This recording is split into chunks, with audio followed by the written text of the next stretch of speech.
Ça, c'était vraiment les tout débuts de l'aventure. Et alors, concrètement, techniquement, comment ça se passe? C'est lisible sur quel type de support? C'est quoi des commandes? Concrètement, c'est très très simple. Il s'agit d'un site internet. C'est-à-dire qu'on ne révolutionne pas l'internet. On propose simplement un site internet qui est pensé pour la lecture, donc avec voilà, tous les aspects techniques qui vont bien, c'est-à-dire le fait que ce soit affichable sur n'importe quel support, ordi, tablette, smartphone, enfin n'importe lequel. Et puis, donc techniquement, ça n'est qu'un site internet. Il n'y a rien à télécharger, il n'y a rien à installer, voilà, on se rend sur le site et il a été pensé pour être le plus agréable possible pour le lecteur. Parfois, les nouvelles sont agrémentées de graphismes. Oui. Est-ce que c'est géré également par le site ou est-ce que c'est en projet? Concrètement, comment ça se passe? Pour rendre les choses le plus agréable possible, on a effectivement des couvertures pour un peu faire rentrer le lecteur dans un univers avec une présentation de l'auteur, etc. Et puis après, on a accès directement au texte. Donc là aussi, le graphisme, on y pense pour peut-être une version plus tardive, mais pour l'instant, on en reste. Notre idée, c'était quand même de rester le plus proche possible de l'accès à une vraie histoire le plus rapidement possible. Donc, quelque chose qui ne mette pas 20 ans à se charger, tu vois, enfin que ce soit extrêmement fluide. Donc, pour l'instant, on privilégie pas trop le graphisme. On y reviendra hein, certainement. Je pense que techniquement ou technologiquement, ça le permettra plus facilement que ça ne l'est maintenant, mais pour l'instant on trouve que voilà, une affichage d'une jolie page web bien faite, pour être agréable à lire, surtout sur des temps très courts, parce que souvent l'argument qu'on nous donne c'est « Ah bah oui, mais moi je lis pas sur une tablette, je lis pas sur un smartphone ». Alors d'abord c'est faux, parce qu'en réalité, effectivement, il n'est pas question de lire un roman sur ce type de support. Mais de lire une nouvelle, 5, 6 minutes, 8, 10 minutes, c'est tout à fait possible. On le fait déjà avec nos flux Facebook, nos mails, machin, on y passe un temps fou en fait. En réalité, si tu cumules en une journée tout ce que le temps que tu passes à regarder ta tablette ou ton smartphone, tu dois pouvoir arriver facilement à les cumuler, tu vois, pour lire une belle histoire.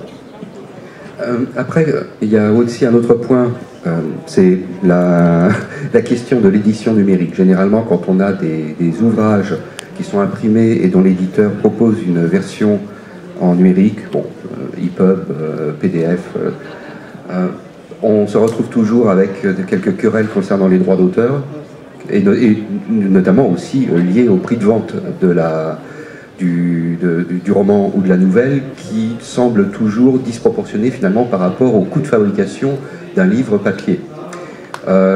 Comment ça s'organise pour les bouquenotes en termes de relations éditeur-écrivain? Alors, on est né du web, nous. Donc, du coup, on a réfléchi un peu avec ça en tête.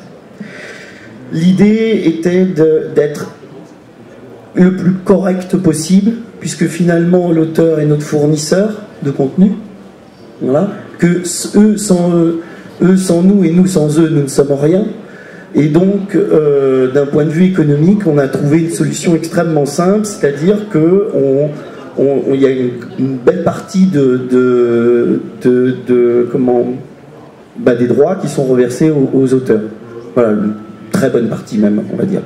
Alors on est presque à, tant pis, on va parler un peu boutique, mais on est à presque 40% du prix public hors taxe reversé à l'auteur. Parce que de toute façon, on avait enlevé tous les problèmes liés à la diffusion, la distribution, la fabrication. On peut aller beaucoup plus vite.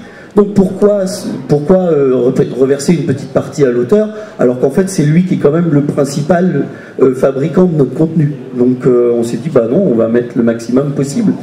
Voilà. En termes de cinéma, Marc, quand on parle de numérique, on pense très souvent en termes de production, bon, par exemple tourner directement en numérique avec des RAID, ou alors en termes de post-prod, parce qu'on pense effets spéciaux. On pense assez rarement en termes de diffusion, à part évidemment le progrès technique du DCP en salle. Mais en fait, il y a 20 ou 25 ans, les amoureux de court-métrage devaient aller en festival la plupart du temps, ou alors à la limite en cinémathèque, pour avoir accès au fond. Aujourd'hui, c'est beaucoup plus simple. On pense finalement assez peu souvent à la facilité qu'on a pour la diffusion même des courts-métrages, y compris dans de très bons formats et de bonne qualité. En plus, on peut maintenant avoir sa propre chaîne. Est-ce que c'est quelque chose que vous avez envie de développer, qui serait en fait le pendant également de la... De toute façon, même si je n'avais pas envie de le développer, ça se fait quand même. Moi, j'ai tous les trucs que j'ai fait, ça se retrouve sur YouTube, donc c'est presque naturel maintenant que les travaux qu'on fait. Il y a un fan, je ne sais pas où il est, qui a flashé sur un petit truc qu'on a pu faire et qui le met sur Internet. Donc le circuit de distribution, effectivement, numérique par le web est un plus. Hein. C'est vrai que ça rejoint un peu ce que tu viens de dire, c'est qu'il y a presque un accès direct. On peut, comme vous le dites, créer une chaîne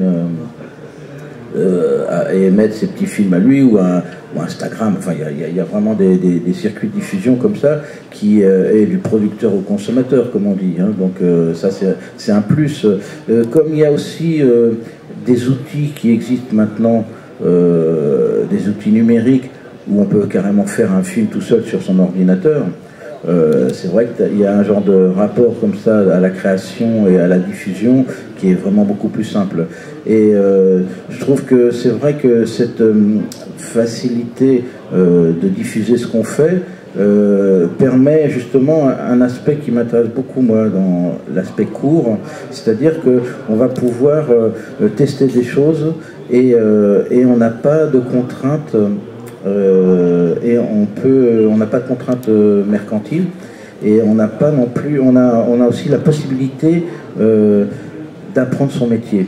Je trouve que ce qui, par exemple, manque maintenant, c'est des supports, par exemple au niveau de la presse et tout ça, des supports de journaux qui permettaient à une époque de faire des formats courts, par exemple en bande dessinée. Moi j'ai commencé dans Métal Hurlant, dans des choses comme ça, où on pouvait apprendre son métier sur le tas, où on pouvait faire des histoires de 3 pages, 4 pages, des choses assez... des formats qui rejoignent celui de la nouvelle, et qui permettaient d'en faire une, deux, et puis comme ça on apprenait, et après on pouvait envisager des histoires beaucoup plus longues, hein, des séries, des choses comme ça. Et je trouve que ce qu'offre maintenant le numérique, c'est ça, on peut permettre, on peut tester, on peut apprendre son métier. Et puis après le diffuser, et puis après pourquoi pas faire une série web, enfin après c'est des processus dynamiques quoi.